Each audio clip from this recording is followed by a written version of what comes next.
नमस्कार दोस्तों, हम लाते हैं दिल छू लेने वाली रोमांचक और भावनात्मक कहानियां। आज की कहानी कुछ ऐसी ही है जो प्यार, इज्जत और हिम्मत के बारे में है। यह कहानी आपको सोचने पर मजबूर कर देगी कि असली इंसानियत, सच्चाई और रिश्तों की अहमियत क्या होती है। कहानी शुरू होती है यश और प्रिया से। यश एक तेज तर्रार और काम में माहिर लड़का है जिसकी जिंदगी में सब कुछ है, बड़ा घर, महंगी गाड़ियां और एक शानदार करियर। लेकिन उसकी जिंदगी में एक ऐसा मोड़ आता है जब वह एक साधारण सी लड़की प्रिया से मिलता है। प्रिया सच्चाई और मासूमियत की मिसाल, जिसकी जिंदगी में अचानक अंधेरे की छाया पड़ती है। जैसे ही यह कहानी आगे बढ़ती है, आप देखेंगे कि कैसे प्यार और हिम्मत किसी की जिंदगी को पूरी तरह बदल सकते हैं।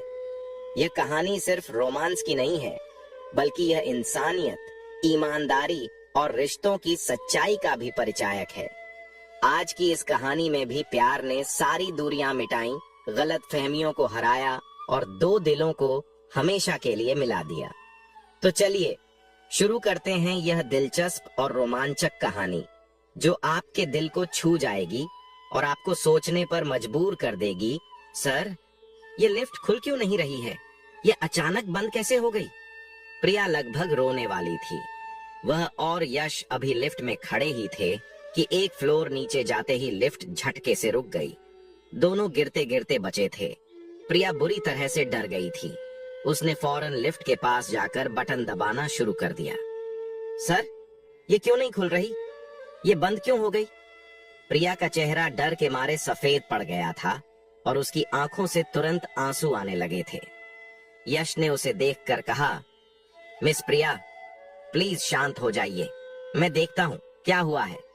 यश ने लिफ्ट खोलने की कोशिश की, लेकिन शायद लिफ्ट में कोई टेक्निकल प्रॉब्लम आ गई थी। न दरवाजा खुल रहा था और न ही लिफ्ट चल रही थी। वह एक जगह पर अटक गई थी। उसने जोर से लिफ्ट का दरवाजा पीटा। प्रॉब्लम यह थी कि इस वक्त पूरा ऑफिस बिल्कुल खाली हो चुका था। ऑफिस में बस वह और प्रिया ही बचे थे। उसने चौकीदार को भी पहले ही कह दिया था कि थोड़ी देर में पूरे ऑफिस पर ताला लगाकर वह घर जा सकता है। अब यह मुसीबत खड़ी हो गई थी। उन्हें समझ ही नहीं आ रहा था कि लिफ्ट को हुआ क्या है। ऐसा पहले कभी नहीं हुआ था। शायद बिजली चली गई थी, जिसकी वजह से लिफ्ट रुक गई थी, और क्योंकि सारा स्टाफ जा चुका था, इसलिए किसी ने जनरेटर ऑन नहीं किया। चौकीदार ने भी सोचा होगा कि जब कोई नहीं है तो जनरेटर क्यों चालू करना, और उसने लिफ्ट चेक करने की भी जहमत नहीं उठाई होगी। यश ने तुरंत अपने मोबाइल से फोन मिलाया, लेकिन नेटवर्क नहीं आ रहा था। प्रिया की आंखों से आंसू बह रहे थे। सर, ये दरवाजा क्यों नहीं खुल रहा है? यश ने कहा। देखिए मिस प्रिया, मैं देख रहा हूं क्या प्रॉब्लम है। मुझे लगता है लाइट चली गई है और किसी ने जनरेटर ऑन नहीं किया। असल में सारा स्टाफ जा चुका है, बस हम दोनों ही बचे हैं।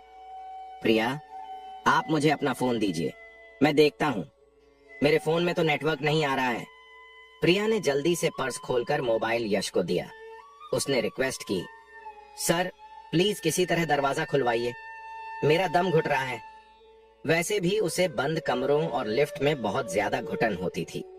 वह अपने कमरे का दरवाजा तभी बंद करती थी जब खिड़कियां खुली होती थीं। जो कमरा या जगह चारों तरफ से बंद होती थी, वहां उसे सांस लेने में तकलीफ होने लगती थी। उसे लगता था कि वह सांस नहीं ले पाएगी।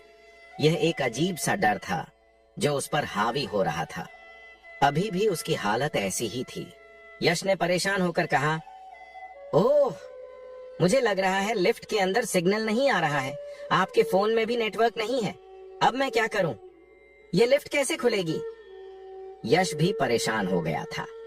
प्रिया लगातार रोए जा रही थी। वह बार बार माथे पर आया पसीना पोंछ रही थी। उसे घुटन होने लगी थी। यश भी परेशान था, क्योंकि बंद लिफ्ट में गर्मी और घुटन बढ़ती जा रही थी। यश ने अपना कोट उतारा और एक तरफ रखा। उसने अपनी टाई की गांठ ढीली की, क्योंकि बंद लिफ्ट में दोनों ही पसीने से भीग चुके थे। अब यश ने लिफ्ट को धक्का देकर खोलने की कोशिश शुरू कर दी थी। प्रिया बेहद घबराई हुई थी। वह ऑफिस में स्कार्फ पहनकर आती थी, लेकिन घुटन के मारे उसने सबसे पहले अपना स्कार्फ ढीला किया। यश ने जब उसके चेहरे पर पसीना देखा तो वह बोला, मिस प्रिया, आप अपना स्कार्फ उतार दीजिए। प्रिया बहुत बेचैन थी। पहले तो उसने न में सिर हिलाया। यश उसके पास आया और कहने लगा, आपकी पहले ही सांसें रुक रही हैं। देखिए, मुझे कोई नई मुश्किल में मत डालिएगा। यश ने परेशान होकर कहा।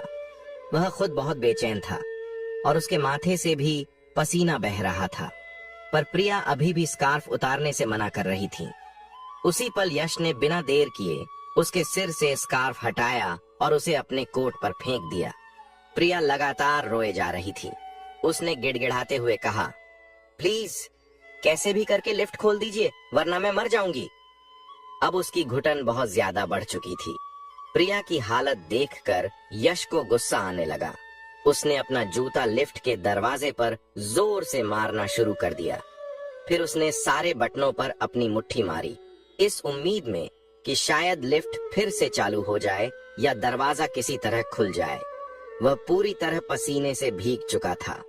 उसने अपनी शर्ट के 2 बटन खोल दिए, लेकिन इस छोटी सी लिफ्ट में न तो कोई पंखा चल रहा था और न ही एसी जिससे सांस लेना थोड़ा भी आसान हो। बंद लिफ्ट में जैसे उन दोनों की जान निकल रही थी। वह बार बार फोन लगाने की कोशिश कर रहा था। फिर जोर से चिल्लाने लगा, कोई है, हमारी मदद कीजिए, हम लिफ्ट में बंद हो गए हैं, कोई है जो मेरी आवाज सुन सके। वह अपनी पूरी ताकत से चिल्लाया कि शायद कोई उसकी आवाज सुनकर मदद के लिए पहुंच जाए, लेकिन कोई नहीं था। उसे किसी की भी आवाज सुनाई नहीं दी। Oh shit! जैसे ही वह पीछे पलटा, प्रिया के हाथ में पकड़ी फाइल छूटकर नीचे गिर चुकी थी। वह लिफ्ट के फर्श पर बैठती चली गई। वह तेज तेज सांसें लेने की कोशिश कर रही थी, जैसे उसे सांस लेने में सच में तकलीफ हो रही हो। उसकी बिगड़ती हालत देखकर यश के हाथ पांव फूल गए। प्रिया, प्रिया, तुम्हें क्या हो गया? वह खुद ही घबरा गया था, लेकिन प्रिया के होंठ कांप रहे थे और उसका पूरा वजूद कांप रहा था। उसकी हालत अजीब होती जा रही थी। एक तरफ यश लिफ्ट बंद होने से परेशान था और दूसरी तरफ उसकी अपनी हालत बिगड़ने लगी थी। पसीना लगातार बह रहा था। उस पर इस लड़की की हालत। पास में पानी की एक बोतल तक नहीं थी कि वह उसे पानी पिलाकर कुछ राहत दे पाता। वह बेहद हताश हो चुका था। तभी प्रिया की आंखें बंद होने लगीं।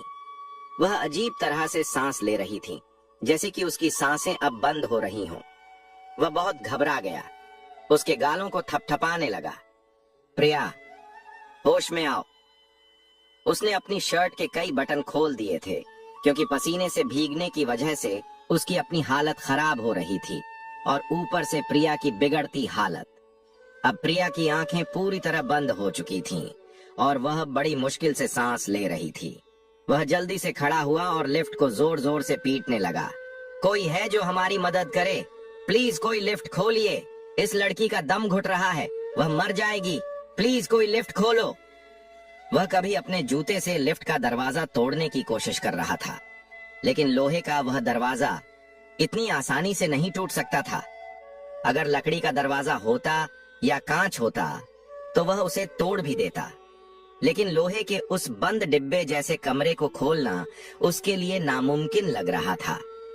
अब तो ऐसा लग रहा था जैसे प्रिया की सांसें सच में रुक चुकी हैं। ओह गॉड, मैं क्या करूं? यश के दिमाग ने काम करना बंद कर दिया था। पहले तो उसने अपनी पसीने से भीगी शर्ट उतार कर एक तरफ रखी। उसकी अपनी हालत खराब हो रही थी और उस पर बेहोश पड़ी लड़की ने उसके होश उड़ा दिए थे कि कहीं कुछ बुरा ना हो जाए। वह जल्दी से घुटनों के बल बैठ गया और प्रिया को दोनों बाजुओं से पकड़कर जोर से हिलाने लगा और उसके चेहरे को थपथपाने लगा। यश ने झट से प्रिया को पकड़ा और जोर जोर से झंझोड़ना शुरू कर दिया।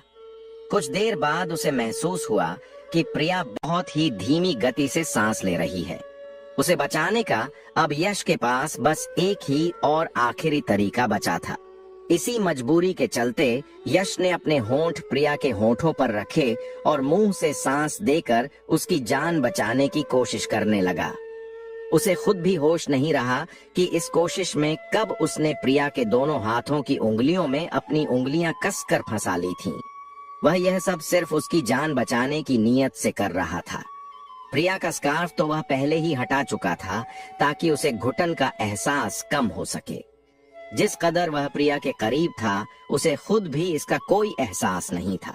इस वक्त उसके दिमाग में सबसे जरूरी बात यही थी कि वह किसी तरह इस लड़की की जान बचा ले। वह उसे अपनी सांसें दे ही रहा था कि तभी अचानक एक तेज आवाज के साथ लिफ्ट का दरवाजा खुल गया।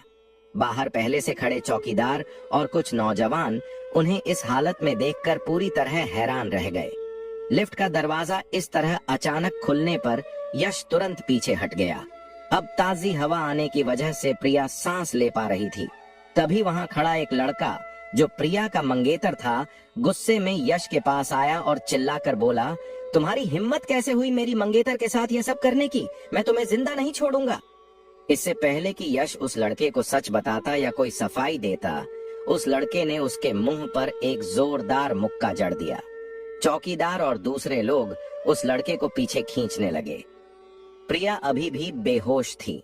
वह लड़का गुस्से में आग बबूला होते हुए चिल्लाया, अगर मैं सही समय पर आकर शोर नहीं मचाता, इस कंपनी का दरवाजा नहीं खुलवाता और यह लिफ्ट ना खुलवाता, तो यह कमीना मेरी मंगेतर के साथ पता नहीं क्या क्या कर चुका होता। इसने इसे बर्बाद करने में कोई कसर नहीं छोड़ी। यश ने सफाई देते हुए कहा, ऐसा कुछ नहीं है। लिफ्ट बंद हो गई थी और यह बेहोश हो गई थी। मैं तो सिर्फ इसे सांसें देने की कोशिश कर रहा था ताकि इसकी जान बचा सकूं। उस लड़के ने चिल्लाते हुए उसकी बात काट दी। अपनी बकवास बंद करो, तुम अपनी हवस पूरी कर रहे थे। कौन अपनी शर्ट उतार कर इस तरह सांसें देने की कोशिश करता है? मैं तुम्हें जिंदा नहीं छोड़ूंगा और तुम्हें अभी के अभी पुलिस के हवाले कर दूंगा। कुछ लड़कों ने प्रिया के चेहरे पर पानी के छींटे मारे। थोड़ी देर बाद जब वह होश में आई तो सामने अपने मंगेतर राहुल को देखकर उसके होश उड़ गए। प्रिया जल्दी से उठकर बैठ गई। अब लिफ्ट के अंदर ताजी हवा आने लगी थी जिससे उसकी सांसें कुछ नॉर्मल हुईं। लेकिन कुछ देर पहले लिफ्ट के अंदर उसके साथ क्या क्या हुआ था उसे बिल्कुल भी याद नहीं था।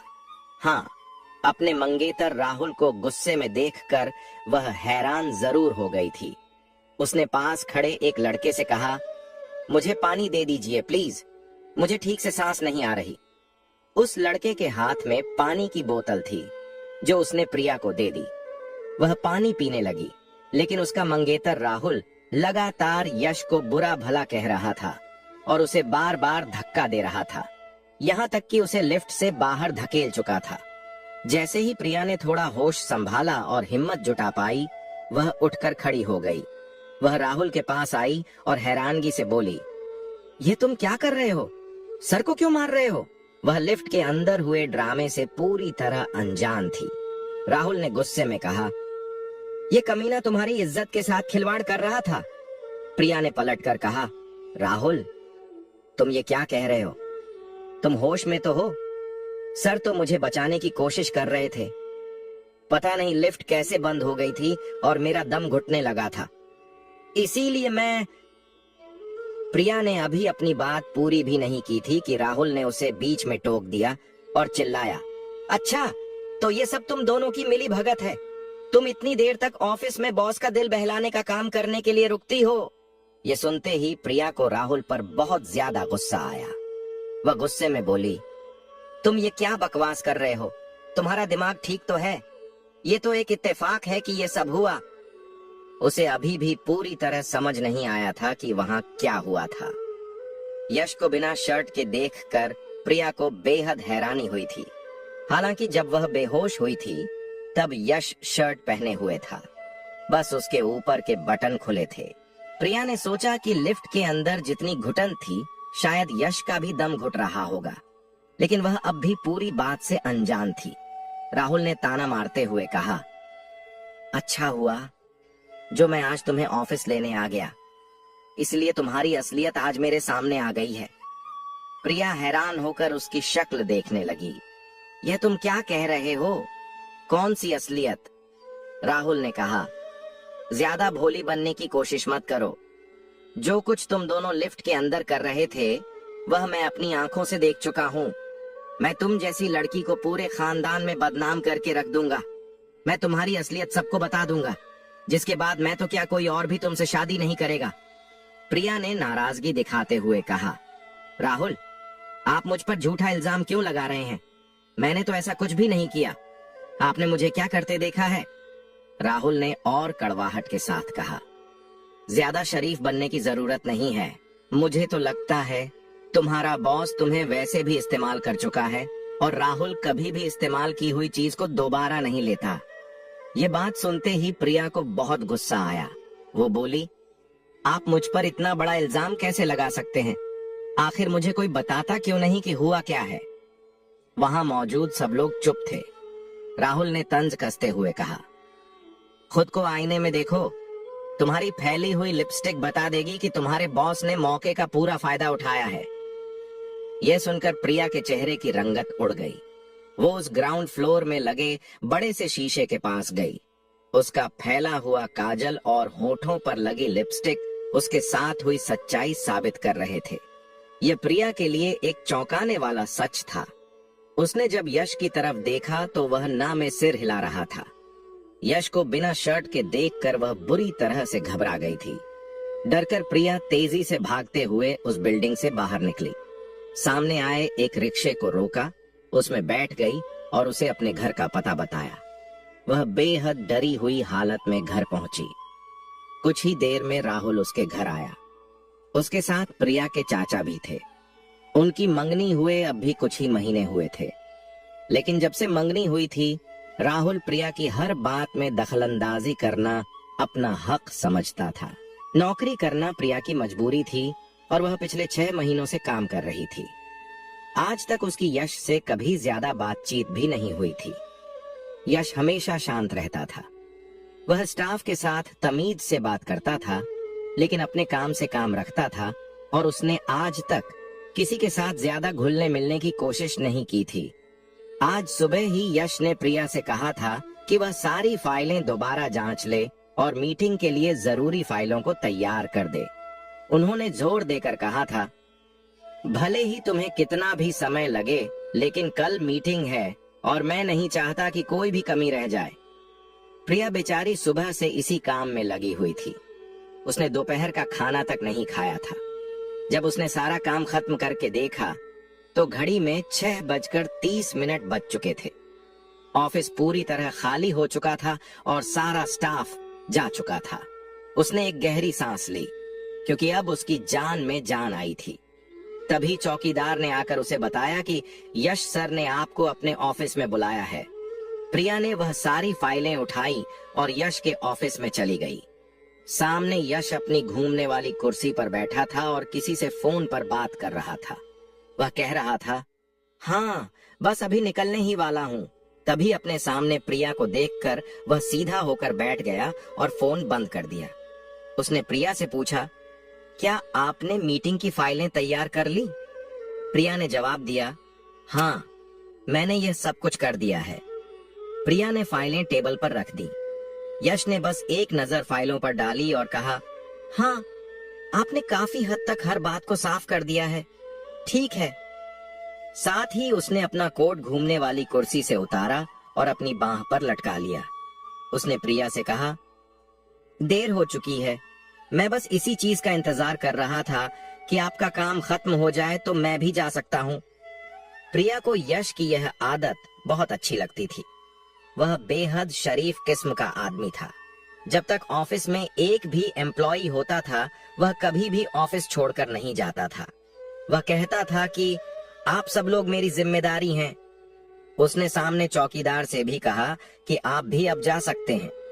फिर प्रिया से बात करते करते ही वह लिफ्ट तक पहुंच गया था, लेकिन जैसे ही दोनों लिफ्ट के अंदर बैठे, लिफ्ट बंद हो गई, जिसका अंजाम शायद यश के लिए तो इतना बुरा नहीं था, लेकिन प्रिया कहीं की नहीं रही, क्योंकि राहुल ने आकर तमाशा किया कि प्रिया रो रो कर सबको अपनी बेगुनाही का यकीन दिलाती रह गई, लेकिन किसी ने भी उस पर यकीन नहीं किया था।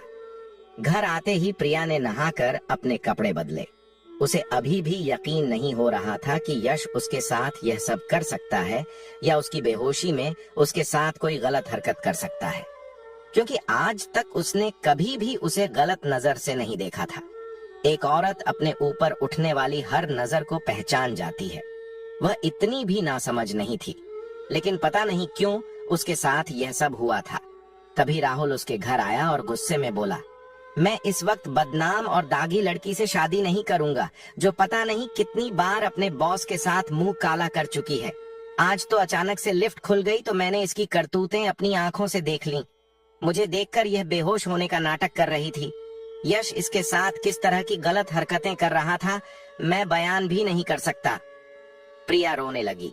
वह अपने पेरेंट्स के सामने हाथ जोड़कर बोली, ऐसा कुछ नहीं था, मुझे नहीं पता, लिफ्ट बंद हो गई थी और मेरा दम घुट रहा था, इसीलिए मैं बेहोश हो गई। मैं नहीं जानती कि बेहोशी की हालत में मेरे साथ किसने क्या किया। राहुल ने ताना मारते हुए कहा, लो और सुन लो, इसे बेहोशी में यह तक नहीं पता कि इसके साथ क्या हुआ है।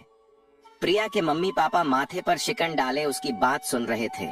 उसके पापा शैलेंद्र जी ने गुस्से में कहा, हमारे घर में अब तुम्हारी कोई जगह नहीं है, तुमने हमें बदनाम करके रख दिया। क्या तुम इसलिए नौकरी करने जाती थी? तुम तो कहती थी कि मेरी इज्जत पर आंच नहीं आएगी और तुम हमारी फाइनेंशियल मदद करोगी। ये मदद की है तुमने हमारी? शैलेंद्र जी पर तो जैसे गुस्से के मारे पागलपन का भूत सवार हो गया था। उन्होंने चिल्लाते हुए कहा, मैं बदनामी कभी भी अपने नाम नहीं लगाऊंगा। मैं तुम्हारा गला घोंट कर तुम्हें जान से मार डालूंगा। प्रिया हाथ जोड़कर कह रही थी कि उसका कोई कसूर नहीं है। उस वक्त घर का बाहरी दरवाजा भी खुला हुआ था और बाहर से भी कुछ लोग तमाशा देख रहे थे। तभी शैलेंद्र जी ने आगे बढ़कर प्रिया का गला दबाया। उन्होंने इतनी जोर से गला दबाया कि प्रिया को यकीन नहीं हो रहा था कि उसके अपने पापा उसे जान से भी मार सकते हैं। शैलेंद्र जी बस यही कहे जा रहे थे, मैं अपनी इज्जत की खातिर तुम्हें कुर्बान कर सकता हूँ, लेकिन मैं अपनी पगड़ी दूसरों के सामने उछाल नहीं सकता। मैं अपनी इज्जत के लिए तुम्हें जान से मार डालूंगा। वह यही कह रहे थे। तभी यश तेजी से उनके घर के अंदर दाखिल हुआ। वह जानता था कि राहुल जिस गुस्से में गया है, कहीं वह प्रिया की जिंदगी को मुश्किल ना बना दे। लेकिन जैसे ही वह घर में दाखिल हुआ, उसने देखा कि शैलेंद्र जी प्रिया का गला दबा रहे हैं और उसे जान से मारने पर तुले हुए हैं। झट से यश ने शैलेंद्र जी के हाथों से प्रिया का गला छुड़ाया और गुस्से से पूछा, यह आप क्या कर रहे हैं? आपकी बेटी ने कुछ नहीं किया। यश को सामने देखते ही शैलेंद्र जी का गुस्सा 7वें आसमान पर पहुंच गया। उन्होंने तुरंत यश का कॉलर पकड़ लिया और चिल्लाए, कमीने, तूने मेरी बेटी के साथ। यश ने सफाई देते हुए कहा, मैंने कुछ नहीं किया है। आपकी बेटी की जान बचाने के लिए मुझे यह सब करना पड़ा। आप लोग पता नहीं क्यों हमें बदनाम कर रहे हैं। मैं यहाँ सिर्फ इसीलिए आया हूँ ताकि आपकी गलतफहमी दूर कर सकूं। राहुल ने तुरंत कहा, यह झूठ बोल रहा है। मैंने खुद इसे बिना शर्ट के प्रिया के ऊपर झुके हुए देखा था और यह जो गंदी हरकत कर रहा था, मैं बता नहीं सकता। यश ने कहा, अगर मैं गलत होता तो यहाँ कभी नहीं आता। आप लोगों को क्यों समझ नहीं आ रहा? क्यों अपनी बेटी को बर्बाद कर रहे हैं? दरवाजा खोलकर तमाशा लगा रखा है। क्या आप अपनी बेटी की इज्जत की धज्जियां उड़ाना चाहते हैं? देखिए, यह लड़की पूरी तरह बेकसूर है। अगर आपको लगता है कि मैं गुनहगार हूँ तो सजा मुझे दीजिए। इस बेचारी को क्यों? आप लोग क्यों इसे मारना चाहते हैं? शैलेंद्र जी ने यश का कॉलर छोड़ा और कहा, तो तुम्हें सजा चाहिए? तुम्हें लगता है तुम गुनहगार हो और सजा भुगतना चाहते हो? यश ने हिम्मत दिखाते हुए कहा, हाँ, अगर आपको लगता है कि मैं गुनहगार हूँ तो सजा मुझे दें। अपनी बेटी पर इल्जाम मत लगाइए। शैलेंद्र जी ने कहा, तो ठीक है, जाओ, ले जाओ इसे अपने साथ। उन्होंने प्रिया का हाथ पकड़ा और जोर से बाहर की तरफ फेंका। प्रिया गिरने ही वाली थी, मगर यश ने उसे थाम लिया। लेकिन प्रिया ने तुरंत खुद को यश से अलग कर लिया और उसे नाराजगी से देखने लगी। कल तक उसकी नजर में यश की बहुत इज्जत थी, पर अगर उसने सच में लिफ्ट में कुछ गलत किया था तो आज वह जिन हालात से गुजर रही थी, उसकी जड़ यश ही था। उसके पापा ने गुस्से में कहा, ले जा इसे यहाँ से और निकल जा। ये मेरे लिए मर चुकी है, मैं इसे मार डालूंगा। अगर तुझे इसकी इतनी ही फिक्र है तो ले जा इसे, और अगर तुझे लगता है कि यह इज्जत के लायक है तो फिर इसे अपनी इज्जत बना ले। उन्होंने आगे कहा, लेकिन मैं जानता हूँ कि तू इसे अपनी इज्जत कभी नहीं बनाएगा, क्योंकि तुम जैसे अमीर जादों के लिए तुम्हारी पर्सनल सेक्रेटरी सिर्फ टाइम पास की चीज होती है। यह सुनकर यश को उनकी घटिया सोच पर बहुत गुस्सा आया और अफसोस भी हुआ। उसने कहा, ठीक है, मैं बना लेता हूं इसको अपनी इज्जत, क्योंकि मैं जानता हूं कि यह लड़की शरीफ है। मगर आपको इसकी शराफत का यकीन तभी आएगा जब मैं इसे इज्जत दूंगा। तो मैं इज्जत दे देता हूं, मगर मैं इसे यहाँ से तभी लेकर जाऊंगा जब यह मेरी बीवी बन जाएगी। बुलाइए पंडित जी को और आप मेरी शादी प्रिया से करवा दीजिए। लेकिन प्रिया हैरान परेशान खड़ी थी। वो चीख पड़ी, नहीं, मुझे नहीं करनी इनसे शादी। पापा, आप मेरा गला घोंट दें, मुझे जान से मार डालें, पर मुझे नहीं करनी इनसे शादी। मैं नहीं करूंगी शादी, उसने हाथ जोड़कर कसम खाते हुए कहा। कसम से कहती हूं, मैंने कोई ऐसा काम नहीं किया जिससे आपकी बेइज्जती हो। आप मुझे घर के एक कोने में रहने की जगह दे दें, मैं पूरी जिंदगी गुजार लूंगी, लेकिन मैं इस बदनामी के साथ इस घर से नहीं जाऊंगी। अगर इस आदमी ने मेरी बेहोशी का गलत फायदा उठाया है तो मैं इसे कभी माफ नहीं करूंगी। और शादी तो बहुत दूर की बात है। लेकिन शैलेंद्र जी ने अपना फैसला सुनाते हुए कहा, मैं तुम्हें जान से मार डालूंगा, पर यहाँ नहीं रुकने दूंगा। फिर उन्होंने राहुल से कहा, जाओ राहुल, पंडित जी को लेकर आओ। इस लड़की को मैं अभी इसी के साथ विदा करूंगा जिसने इसके साथ गुनाह किया है। ये मेरे घर पर नहीं रहेगी। प्रिया हाथ जोड़कर रोए जा रही थी। थोड़ी ही देर में राहुल एक पंडित जी को साथ ले आया। प्रिया शिकायत भरी नजरों से अपने पिता को देख रही थी। वह सब कुछ जानने के बावजूद बेजान मूर्ति की तरह खड़ी रही। तभी यश ने आगे बढ़कर उसका हाथ थाम लिया। शैलेंद्र जी ने तो अपनी बेटी की तरफ देखा तक नहीं। प्रिया की माँ अपनी जगह पर सिसक रही थी और उसकी छोटी बहन भी वहीं खड़ी थी। अपने पिता के लिए बेटा बनने की चाहत में और अपने बाप का सहारा बनने की ख्वाहिश में आज प्रिया किस अपमान से गुजर रही थी। उसे यश पर गुस्सा भी आ रहा था और नफरत भी महसूस हो रही थी। वो तो उसे बहुत शरीफ इंसान समझती थी। पंडित जी ने शादी की रस्में शुरू कर दी थीं। प्रिया ने दिल पर पत्थर रखकर यह शादी की थी। शादी होते ही शैलेंद्र जी अपने कमरे में चले गए और बोले, ले जाओ इसे अपने साथ। किसी ने उसके सिर पर प्यार से हाथ नहीं रखा, न उसे आशीर्वाद दिया। रोती हुई प्रिया यश के साथ घर से बाहर निकली। बाहर उसकी गाड़ी खड़ी थी। यश ने सामने का दरवाजा खोलकर उसे बैठने के लिए कहा। वह चुपचाप बैठ गई। उसने कभी सोचा भी नहीं था कि वह इस तरह अपमानित होकर अपने बाप के घर से निकलेगी या उसका बाप उसके साथ ऐसा सलूक करेगा। वह सिसक सिसक कर रो रही थी। रोते रोते उसकी आंखें सूज चुकी थीं। जब यश अपने बंगले के सामने गाड़ी का हॉर्न बजाने लगा तो चौकीदार ने दरवाजा खोला। अंदर दाखिल होकर उसने गाड़ी पोर्च में खड़ी की। वह खुद गाड़ी से उतरा और प्रिया के दरवाजे की तरफ आकर दरवाजा खोला। उसने प्रिया की तरफ हाथ बढ़ाया, लेकिन उसने उसका हाथ झटक दिया और खुद नीचे उतर गई। यश को इस लड़की का यह रवैया समझ नहीं आ रहा था। एक तो उसने उस लड़की को इज्जत दी थी। उसके पापा उसे जान से मारने को तैयार थे, लेकिन उसने उससे शादी की थी और उसकी जान बचाई थी। वो प्रिया को अपने साथ घर के अंदर लेकर गया। अब एक और तमाशा होना बाकी था, जो उसे इस लड़की की वजह से अपने परिवार से झेलना था।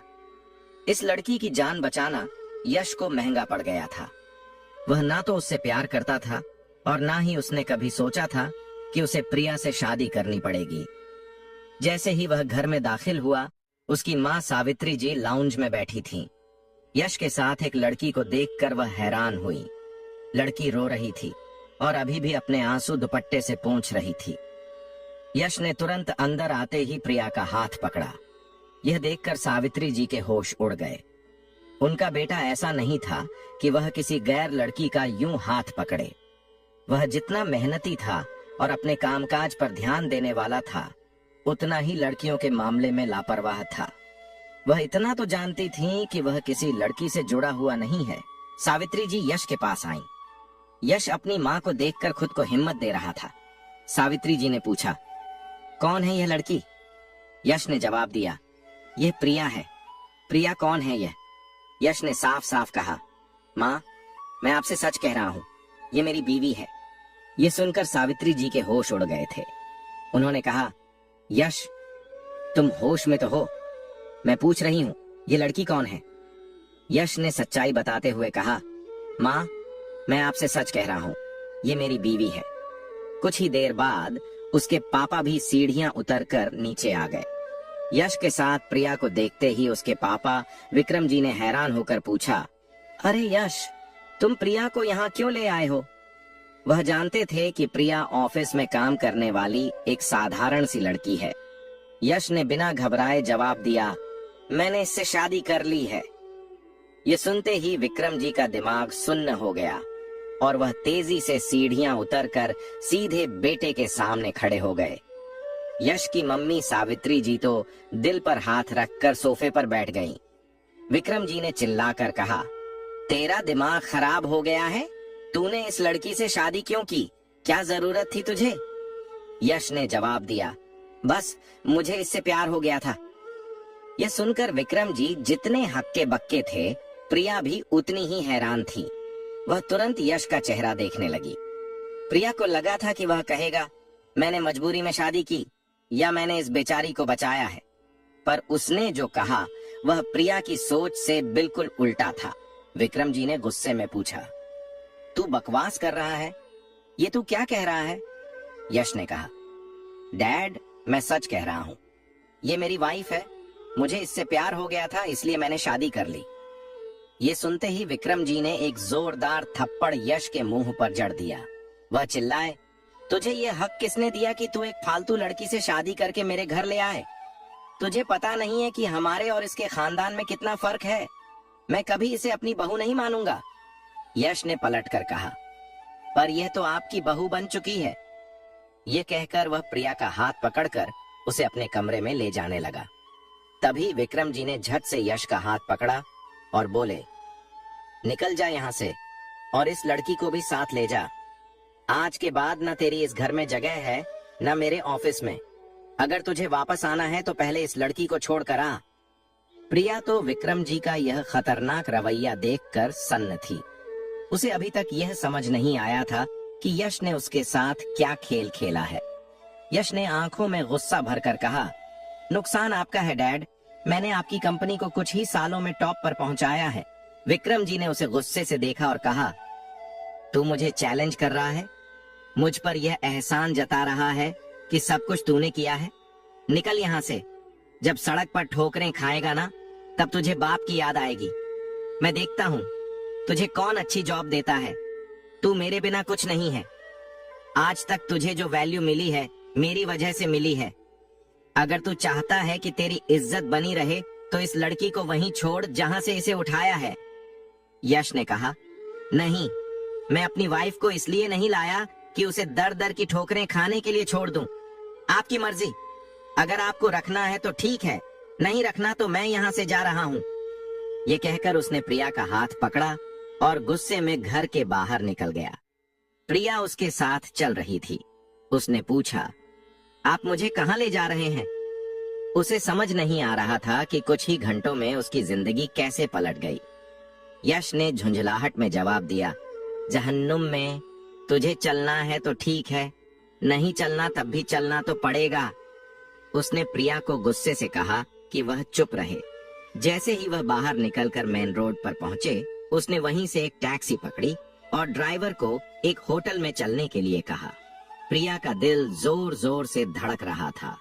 उसे लगा शायद वह उसके साथ अय्याशी करने के लिए उसे होटल के कमरे में लेकर जा रहा है। इस सोच ने प्रिया के होश उड़ा दिए थे। गाड़ी जब एक होटल के सामने रोकी और यश उसे कमरे तक लेकर गया तो वह दरवाजे के बाहर ही खड़ी हो गई। उसने कहा, मैं अंदर नहीं जाऊंगी। यश ने पूछा, क्यों नहीं जाओगी? क्या प्रॉब्लम है? प्रिया बोली, मैं जानती हूँ आप मुझे क्यों अंदर ले जाना चाहते हैं। यश ने पूछा, अच्छा, क्यों लेकर जाना चाहता हूँ? वह सफाई देने लगी, लेकिन मैं ऐसी वैसी लड़की नहीं हूँ। इस पर यश ने कमरे का दरवाजा खोला, उसका हाथ पकड़ा और जबरदस्ती उसे अंदर धकेल दिया। अंदर जाकर उसने दरवाजा बंद किया और खुद सोफे पर बैठकर अपना सिर पकड़ लिया। उसे समझ नहीं आ रहा था कि वह क्या करे। इस वक्त उसके पास कोई ऐसी जगह नहीं थी जहां वह प्रिया को सेफ रख सके। प्रिया बेड पर कोने में सिमट कर बैठ गई। यश कुछ देर तक सिर पकड़कर बैठा रहा और यही सोचता रहा कि अब आगे क्या करना है।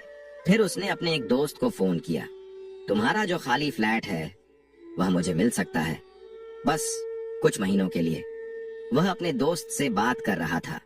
ठीक है, मैं तुम्हें अभी होटल का नाम और कमरा नंबर बता देता हूँ। तुम ड्राइवर के हाथ चाबी भिजवा दो। फिलहाल तो उसे सही में समझ नहीं आ रहा था कि वह करे तो क्या करे। प्रिया उसे शक भरी नजरों से देखे जा रही थी। फोन बंद करने के बाद यश ने एक गहरी सांस ली। कम से कम 3 से 4 महीने का इंतजाम तो हो चुका था और इतनी देर में यकीनन उसके बाप को उसकी कदर जरूर हो जाती। उसने एक नजर प्रिया पर डाली जो उसे ही घूर रही थी और बहुत गौर से देख रही थी। लेकिन जैसे ही दोनों की नजरें मिलीं, वह घबराकर अपनी नजरें झुका गई। यश ने पूछा, कुछ खाना है? मैं मंगवा दूं? वह बोली, जहर खाना है, मंगवा कर दे सकते हैं तो दे दें। प्रिया की यह बात सुनकर वह और ज्यादा गुस्से में आ गया। उसने गुस्से से जवाब दिया, अगर ऐसा कोई इरादा था तो मुझे बता देती। मैं तुम्हारे बाप के घर से तुम्हें शादी करके लेकर ही नहीं आता, उनके हाथों मर जाती। प्रिया ने पलट कर कहा, तो मैंने आपकी मिन्नत तो नहीं की थी। अगर आपने मुझे अपनाया है तो मुझ पर कोई एहसान नहीं किया। पता नहीं आपने मेरी बेहोशी का क्या फायदा उठाया। यह सोचकर वह फिर से रोने लगी। यश का जी चाहा कि वह इस लड़की का मुंह तोड़ दे। अच्छा होता कि वह लिफ्ट में मर जाती। उसे लगा उसे बचाने के चक्कर में बदनामी भी मोल ली। फिर उसकी जिंदगी और इज्जत बचाने के लिए उससे शादी भी की और वह लड़की अब भी उसे ही बुरा भला कह रही थी। अपने बाप के सामने वह बेइज्जत होकर उसे अपने साथ लेकर होटल में आया था। उसके लिए घर का इंतजाम कर रहा था, लेकिन वह लड़की पता नहीं खुद को क्या समझ रही थी। उसने गुस्से में चिढ़कर कहा, हाँ, तुम्हें देखकर मैं पागल हो गया था। बंद लिफ्ट में मेरे सिर पर तुम्हारे साथ रोमांस करने का भूत सवार हो गया था। इसीलिए मैंने सोचा कि इससे पहले कि तुम मर जाओ और इतना अच्छा मौका हाथ से निकल जाए, मैं इस मौके को बर्बाद नहीं करना चाहता था। इसीलिए बंद लिफ्ट में तुम्हारी बेहोशी का मैंने खूब फायदा उठाया है। मुझे तो लग रहा था कि तुम मरोगी तो मेरी जान छूट जाएगी, लेकिन नहीं, तुम होश में आ गई। यह सुनकर तो प्रिया के तन बदन में आग लग गई। उसने चिल्लाकर कहा, आपको शर्म नहीं आई मेरे साथ ये सब करते हुए? वह भी बंद लिफ्ट में, जब मैं बेहोश हो गई थी और मेरी सांसें बंद हो रही थीं, आपको रोमांस सूझ रहा था। आपको शर्म आनी चाहिए। प्रिया को लग रहा था कि जैसे जमीन फट जाए और वह उसके अंदर समा जाए। उसे नहीं पता था कि उसका बॉस, जिसकी वह दिल से इज्जत करती है, उस पर गंदी नजर रखे हुए था। यश ने उसकी बात का कोई जवाब नहीं दिया। 1 घंटे बाद उसके दोस्त का ड्राइवर आकर उसे फ्लैट की चाबी दे गया। यश ने कहा, चलो, ये ड्राइवर हमें फ्लैट तक छोड़ भी देगा। प्रिया ने कहा, मुझे आपके साथ कहीं नहीं जाना। यश ने ड्राइवर से कहा, तुम जाओ, गाड़ी में बैठो, मैं आता हूं। फिर वह प्रिया के पास आया और बोला, देखो, तुम्हारे नखरे देखने का मेरे पास फिलहाल वक्त नहीं है। तुम अपने पैरों से चलना पसंद करोगी या मैं तुम्हें गोद में उठाकर ले जाऊं? यह सुनकर प्रिया झट से खड़ी हो गई। उसने गुस्से से कहा, मुझे हाथ भी मत लगाइएगा। यह कहकर वह होटल के कमरे से बाहर निकल गई। नीचे ड्राइवर गाड़ी में बैठा उन दोनों का इंतजार कर रहा था। उसके दोस्त के ड्राइवर ने ही उन्हें फ्लैट तक पहुंचाया। फ्लैट के अंदर आते ही प्रिया ने देखा कि घर बिल्कुल खाली था और धूल मिट्टी से भरा पड़ा था। यश ने अपना कोट उतारा और एक तरफ रखा। वह बोला, घर की तो बहुत बुरी हालत है। फिर उसने देखा तो एक कोने में झाड़ू पड़ा हुआ था। वह बोला, ऐसा करो, तुम झाड़ू लगाओ, मैं तुम्हारी मदद करता हूँ। फर्श को धो लेता हूँ, ये साफ हो जाएगा। प्रिया ने साफ इनकार कर दिया। जी नहीं, मैं कोई काम नहीं करूंगी। आपने मेरे साथ जो कुछ किया वह अच्छा नहीं किया। यश को गुस्सा आया। उसने कहा, देखो, मैं बहस के मूड में बिल्कुल भी नहीं हूँ, समझ आई ना? और तुम कोई रानी नहीं हो जो तुम्हें सफाई नहीं आती। यह कहकर उसने झाड़ू उसके हाथ में पकड़ा दिया। वह बोला, घर को साफ करो। यह कहकर वह वॉशरूम चला गया। वहां एक पाइप मौजूद था। पाइप से उसने पूरा फर्श गीला कर दिया। मजबूरन प्रिया को उसके साथ मिलकर पूरा फ्लैट धोना पड़ा। करीब 2 घंटों की मेहनत के बाद उन्होंने चैन की सांस ली। घर काफी हद तक साफ हो चुका था। पंखे पहले से मौजूद थे और बिजली भी थी, लेकिन फर्नीचर नाम की कोई चीज नहीं थी। यश के अकाउंट में इस वक्त सिर्फ 1 लाख रुपए थे और वह फालतू में कोई भी सामान लेने के हक में नहीं था। वह जानता था कि पूरी कंपनी उसने संभाल रखी है और उसका बाप उसके बिना चल ही नहीं सकता। इसलिए दरवाजा लॉक करके वह फ्लैट से बाहर निकला। उसने एक रिक्शा लिया और सोने के लिए 2 गद्दे लेकर आया। साथ में जरूरत का थोड़ा बहुत सामान, जिसके बिना गुजारा करना मुश्किल था, वह भी लाया। बाकी वह कोई चीज नहीं लाया था। अपने लिए एक साधारण टी शर्ट और ट्राउजर लेकर आया और प्रिया के लिए 1 या 2 साधारण से ड्रेस भी। प्रिया एक कोने में बैठी रो रही थी। यश ने अपनी मुट्ठियां भी लीं। वह मन ही मन सोच रहा था कि पता नहीं यह लड़की किस बात का शोक मना रही है। शोक तो मुझे मनाना चाहिए। जो कुछ मेरे साथ हुआ बहुत बुरा हुआ। मुझे तो नेकी करना महंगा पड़ गया है। वो रात के लिए खाना भी लेकर आया था, साथ में गैस, थोड़ा नमक, मसाला। फिलहाल तो दाल चावल उठाकर लाया क्योंकि फ्रिज भी नहीं था। सब कुछ लाकर उसने कुछ सामान किचन में रखा। फिर रिक्शे वाले से गद्दे ऊपर लाने के लिए कहा। उसने वे गद्दे एक कमरे में बिछवा दिए। प्रिया उसी को घूर रही थी। वह मन में सोच रही थी, मुझे तो लगता है यह सब कुछ इस आदमी ने पहले से प्लान किया था। देखो कैसे घर का सामान लेकर आ रहा है, जैसे पहले से सोच रखा था। पता नहीं मैं इस आदमी की नजरें क्यों नहीं पहचान पाई। मुझे लगता है इसने मेरे साथ सारा खेल जानबूझकर खेला था। लिफ्ट का बंद होना, फिर अपनी शर्ट उतारना, बेहोशी में मेरे साथ न जाने क्या क्या करना, लिफ्ट का अचानक से खुलना और फिर तुरंत शादी करने के लिए पहुंच जाना। अगर इसने मेरे साथ कुछ नहीं किया होता या मजबूरी में मुझे बचाने के लिए कुछ किया होता तो यूं मुझसे शादी करने के लिए नहीं पहुंच जाता। यकीनन इसकी नियत में पहले से ही खोट थी कि यह मुझ पर बुरी नजर रखता था। प्रिया यही सब सोचकर अपना दिल जला रही थी। जब यश कमरे में आया तो इस वक्त उसने ट्राउजर और शर्ट पहना हुआ था। उसने एक शॉपिंग बैग उठाकर प्रिया की तरफ फेंक दिया। वो बोला, जाओ नहाओ और कपड़े बदलो, फिर साथ बैठकर खाना खा लेते हैं। उसकी बात सुनकर प्रिया को जैसे आग लग गई। वह फौरन खड़ी हो गई और बोली, साथ बैठकर? आपको क्या लगता है मैंने बहुत खुशी खुशी आपसे शादी की है तो मैं आपके साथ बैठकर खाना खाऊंगी, आपसे मीठी मीठी बातें करूंगी? मुझे नहीं पता था कि आपका इरादा खराब है। आप मुझे गंदी नजर से देखते हैं और यह सारा ड्रामा करेंगे।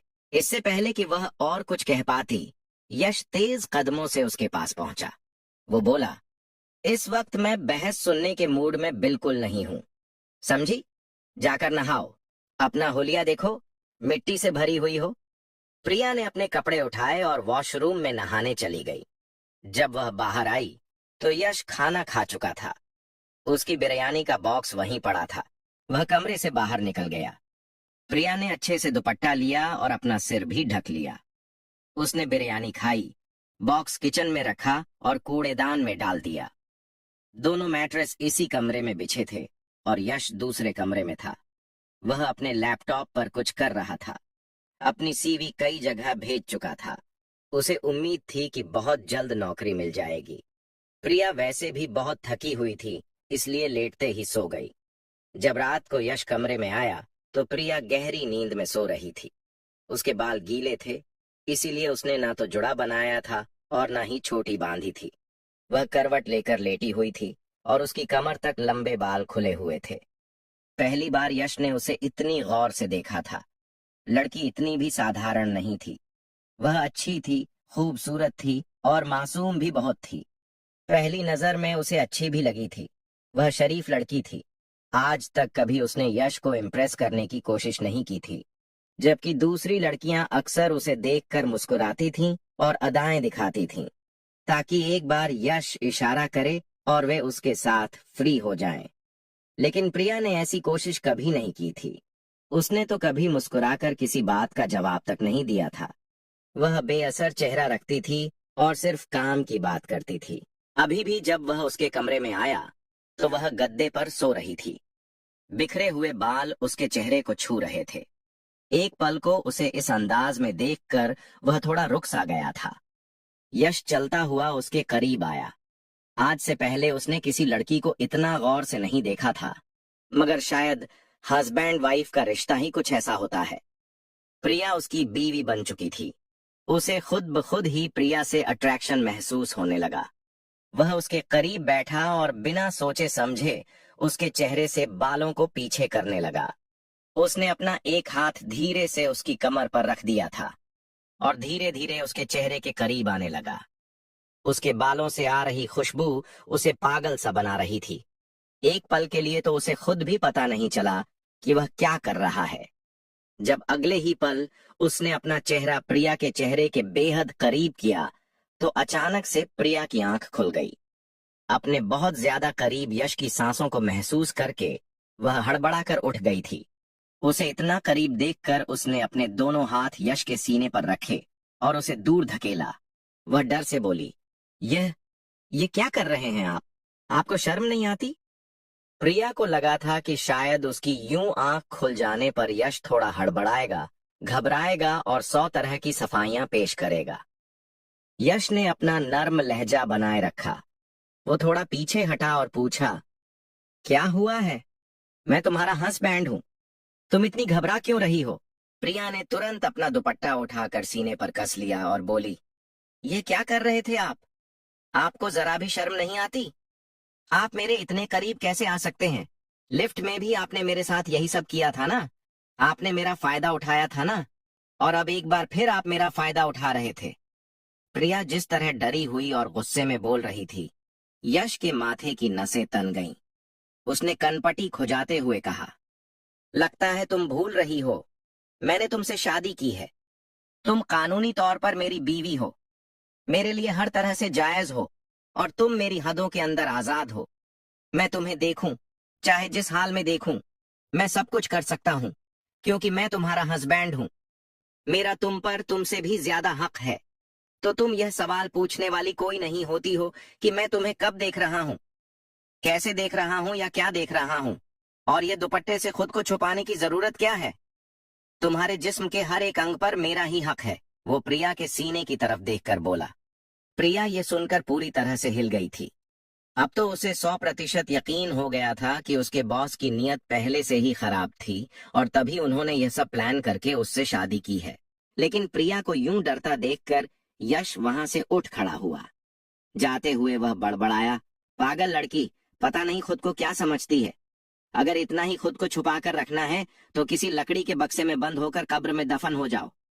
यश गुस्से में बुदबुदाता हुआ दूसरे कमरे में चला गया, जबकि उसके बाद पूरी रात प्रिया डर के मारे अपनी जगह से हिल भी नहीं पाई थी कि कहीं यश दोबारा कमरे में न आ जाए। यश ने जहां जहां अपनी सीवी भेजी थी, हर दरवाजा बंद था। उसे कहीं से भी कोई नौकरी पर रख नहीं रहा था। एक बड़ी जगह पर उसे इंटरव्यू के लिए बुलाया गया। उसकी सीवी शानदार थी और कंपनी को ठीक वैसे ही एक तेज मैनेजर की जरूरत थी।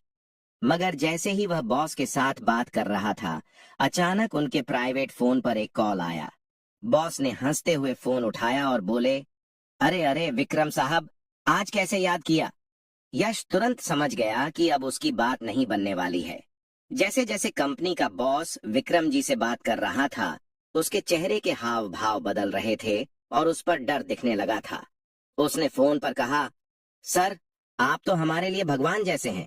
हमने आपका नमक खाया है, आपके साथ धोखा थोड़ी करेंगे। आपका हुक्म सिर आंखों पर रहेगा। फोन बंद करते ही बॉस ने बेचैनी से यश से कहा, देखो बेटा, मानता हूं कि तुम विक्रम साहब के इकलौते बेटे हो, पर हम भी बेबस हैं। आपके पापा के साथ हमारे पारिवारिक रिश्ते हैं और उन्होंने हमें साफ मना किया है कि आपको नौकरी ना दी जाए, इसलिए हमें माफ कर देना। शहर की सबसे बड़ी कंपनियों में यश हर जगह जाकर इंटरव्यू दे चुका था, मगर उन सब ने ही उसे रिजेक्ट कर दिया था, सिर्फ और सिर्फ उसके पापा की वजह से। विक्रम जी का अड़ियल रवैया था कि जब तक वह उस लड़की को छोड़ेगा नहीं और आकर उनके कदमों में नहीं झुकेगा, तब तक वह यूं ही धक्के खाता रहेगा। उन्हें लगता था कि यश को क्या लगता है कि उसे ऐसे ही मेहनत का फल मिल जाएगा। जब तक बाप का हाथ ना हो, तब तक यह दुनिया उसे रौंदती रहेगी। विक्रम जी अपनी अकड़ में बैठे थे और यहाँ धीरे धीरे यश का बैंक बैलेंस खत्म हो रहा था। लेकिन यश को जरा भी अफसोस नहीं हुआ कि एक लड़की की वजह से उसकी जिंदगी में इतनी बड़ी प्रॉब्लम आ चुकी है, क्योंकि वह जानता था कि वह सही के साथ है और उसने एक बेकसूर लड़की की जिंदगी बचाई है। उस शाम जब वह घर जाने लगा तो रास्ते में यश को उसका दोस्त निखिल मिल गया। वह निखिल की ही कार में बैठकर घर जाने लगा। निखिल ने आज तक यश को इतना उदास और टूटा हुआ कभी नहीं देखा था। यूं ही बातों बातों में बात निकली तो यश उसे बताने लगा कि कैसे एक लड़की की इज्जत बचाते बचाते वह अपने घर वालों को नाराज कर चुका है और उसके हाथ से उसका पूरा बिजनेस भी जा चुका है। दोनों की गहरी दोस्ती थी। निखिल उसे वहां से सीधा एक अच्छे रेस्टोरेंट में ले गया। कुछ देर इधर उधर की बातें होती रहीं और फिर निखिल ने कहा, तुम जैसा तेज दिमाग और मास्टरमाइंड कोई नहीं है। तुमने जिस तरह अपने बाप की कंपनी को ऊंचाइयों तक पहुंचाया है, मैं चाहता हूं तुम वैसे ही मेरे साथ भी मिलकर काम करो। पैसा मैं लगाऊंगा, बस तुमने इस बिजनेस को तरक्की की बुलंदियों तक पहुंचाना है। हम दोनों पार्टनरशिप पर काम करेंगे। पैसा मेरा होगा और दिमाग तुम्हारा चलेगा। इससे अच्छी ऑफर तो यश के लिए कोई हो ही नहीं सकती थी। वह तो बहुत ज्यादा खुश हो गया था। जब वह घर गया तो प्रिया परेशान सी बैठी थी। उसे देखकर कहने लगी, देखिए, अब ऐसे तो नहीं चलेगा। आपको तो नौकरी मिल नहीं रही, लेकिन मुझे तो मिल ही जाएगी। इसीलिए मैं जॉब करना चाहती हूँ। मगर यश ने उसे गले लगा लिया। पहली बार वह उसके सामने सोफे पर बैठी थी और वह उसे अपने नए बिजनेस और सारे मास्टर प्लान के बारे में बता रहा था, जिसे वह बड़े ध्यान से सुन रही थी। प्रिया सच में मेहनती लड़की तो थी ही। वह फौरन मुस्कुराकर बोली, मैं आपकी मदद करूंगी। यूं घर और ऑफिस दोनों जगह वह मिलकर काम करने लगे थे। इसी बीच कब दोनों के बीच मोहब्बत बढ़ने लगी, उन्हें पता ही नहीं चला। वह सारे शक और शिकायतें जो प्रिया के दिल में यश को लेकर थे, वह धुलने लगे थे। उसे समझ आया कि वह कोई गलत लड़का नहीं था, बल्कि उसने तो उसकी इज्जत बचाई थी और वह बेवजह ही उस पर शक करती आई थी। एक शाम जब वह दोनों एक बड़े क्लाइंट के साथ मीटिंग करने के बाद एक बड़ा प्रोजेक्ट हासिल कर चुके थे, तो दोनों की खुशी की कोई हद नहीं रही थी। यह प्रोजेक्ट करोड़ों का था। उनके दिन बदलने वाले थे। अभी वह जा ही रहे थे जब रास्ते में तेज बारिश शुरू हो गई। बारिश की आवाज और गरजते बादल। प्रिया को यह सब देखकर डर महसूस होने लगा। उसने यश का हाथ कसकर पकड़ लिया और कहने लगी, यश, प्लीज गाड़ी जल्दी चलाएं। मुझे डर लग रहा है। मुझे घर जाना है। एक बार फिर उसकी आंखों से आंसू टपकने लगे। यश ने प्रिया को यूं परेशान देखकर कहा, बस भी करो प्रिया। छोटी छोटी बात पर तुम रोना शुरू कर देती हो। कभी अंधेरे में तुम्हें घबराहट होती है, कभी लिफ्ट में, कभी गाड़ी में, और अब बारिश से भी डर लगता है। वह हड़बड़ाकर बोली, जी। यश ने बात काट दी, तुम यश की बीवी हो। तुम्हें यूं डरना शोभा नहीं देता। चलो, आज मैं तुम्हारे सारे डर खत्म करता हूँ। इस वक्त वह दोनों जहां मौजूद थे, वह एक वीरान इलाका था। एक दो गाड़ियां ही गुजर रही थीं।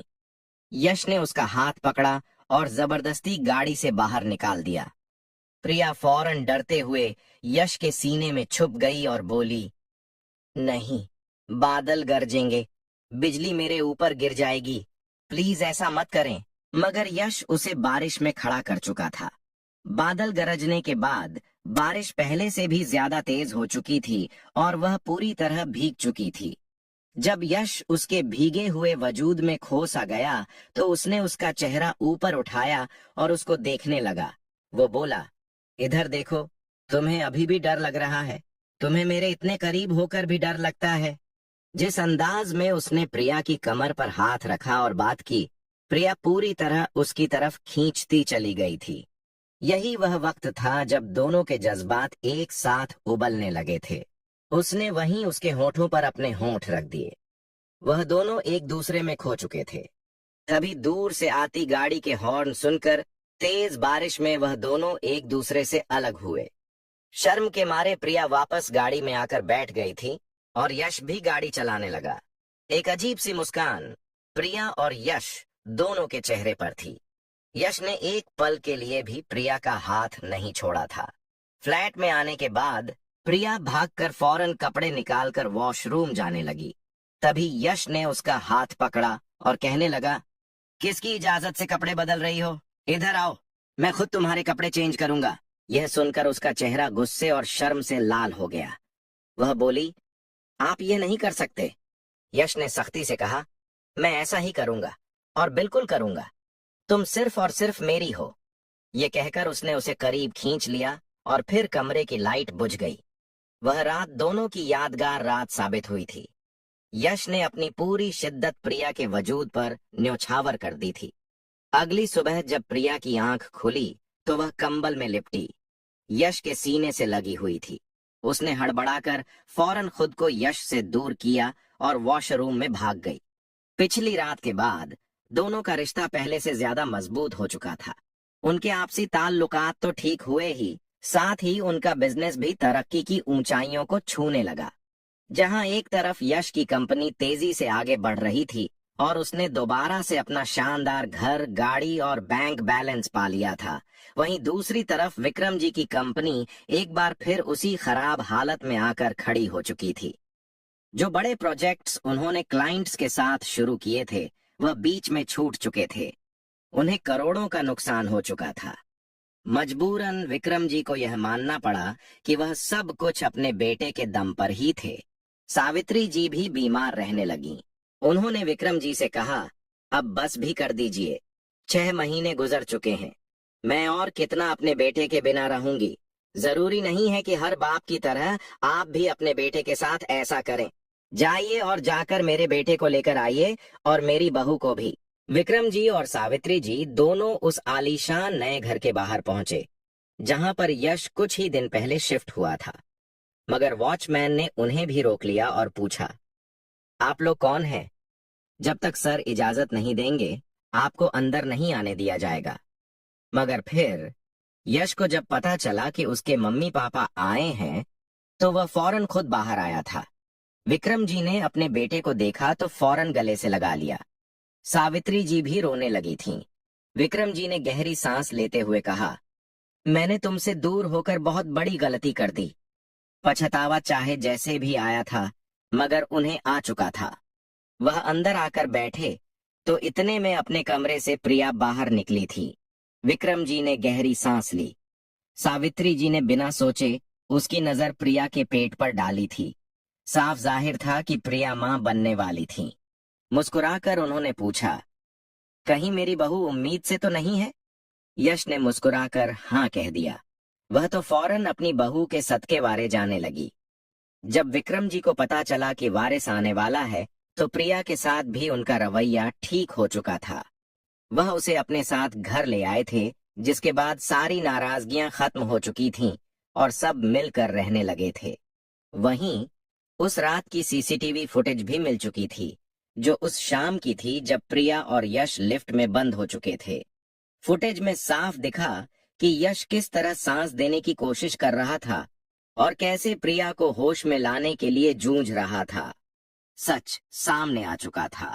जैसे ही वह सीसीटीवी फुटेज यश को मिली, वह गुस्से से आग बबूला हो उठा था। असलियत में यह राहुल ही था, जो खुद प्रिया से शादी नहीं करना चाहता था। जब वह ऑफिस में दाखिल हुआ और लिफ्ट में आती प्रिया को देखा, तो उसने जानबूझकर लिफ्ट बंद कर दी, क्योंकि वह खुद एक मैकेनिक था। वह तो यही चाहता था कि प्रिया लिफ्ट में ही मर जाए और उसे उससे शादी ना करनी पड़े। मगर ना जाने कैसे लिफ्ट दोबारा चालू हो गई थी और अंदर प्रिया को बॉस के साथ देखकर उसे नया बहाना मिल चुका था। उसने प्रिया को बदनाम करने के लिए ऑफिस में लगे सीसीटीवी कैमरे की रिकॉर्डिंग का इस्तेमाल किया था। जब यश ने यह सारी फुटेज शैलेंद्र जी को दिखाई, तो वह बहुत ज्यादा रोए।